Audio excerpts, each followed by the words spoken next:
तसंच महाराष्ट्रातल्या आणि देशातल्या प्रत्येक शेतीमालाचा कणा मोडण्याचं काम या देशातल्या भारतीय जनता पक्षाने केलेलं आहे।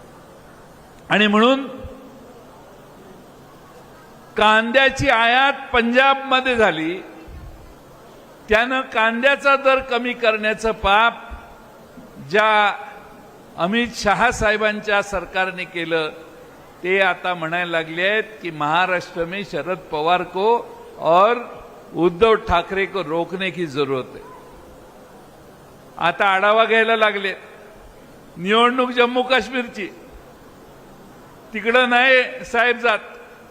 निवडणूक हरियाणाची, साहेब इकडंच। तसंच महाराष्ट्रातल्या आणि देशातल्या प्रत्येक शेतीमालाचा कणा मोडण्याचं काम या देशातल्या भारतीय जनता पक्षाने केलेलं आहे। आणि म्हणून